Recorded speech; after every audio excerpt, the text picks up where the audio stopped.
ज्वारी बघा किती छान आहे, मस्त अशी. पण ही ज्वारी ना असं माणसांना खाण्यासाठी नाही करेल, जनावरांसाठी करेल. इतकी भारी आहे, इतकी हिरवीगार आहे, मस्त असे गोंडे आले तिला, एकदम मस्त आहे.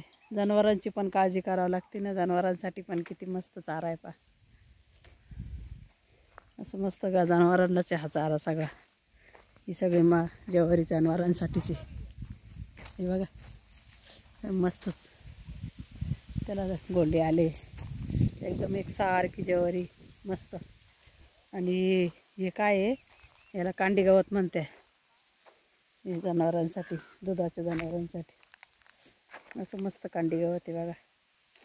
हे कांडी गवत तर शेमूसावाने झालं आहे, भलं भलं असं मस्त कांडी गवत आहे. अशी जनावरांना खाण्यापिण्याची ठेप ठेवावं लागते, जनावरांना हिरवा चारा घ्यावा लागतो, मेहनत घ्यावं लागते, तेव्हा दूध देत्या जनावर.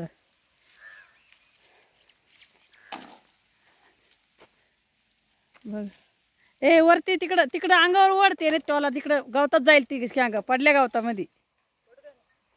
अय्या पडली दुसरी लांब आली ग. एवढं लांब गवतात कशी काय जाशील पाहायला आता तू? पाडून पस्तावाय आता त्या गवतात. एक वर्ष अंड्याला होती अगं, ये बघ इकडून, ही इकडून दिसल ती वर्ष अंड्याला, मस्त आहे मोठी. नाही चांगली पै पाणी इकडून तर हा वर्ष अंगे मस्त असं गवते कांडे. तिवे वर एकदम वर्ष अंड्याला आहे तिवे, एक नंबर वर टोकाला लाव पाईप. तिकडं अशी घासाच्या अंग टोला मार, म्हणजे तिकडं जाईल, इकडे गवता का नको जाऊ दे. नाही तर जागीच मारला तरी ती खाली बुडाला पडेल जागीच. अयो आयशा लई साईडला गेला टोला, तिचं तोंडावर पडायला पाहिजे होतं.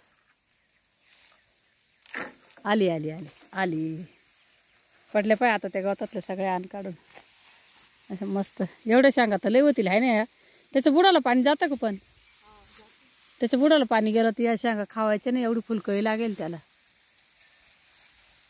किती फुलकळी शेवग्याला. गावठी शेवगा लय भारी लागतो खायला, मस्त एकच नंबर लागेल खायला.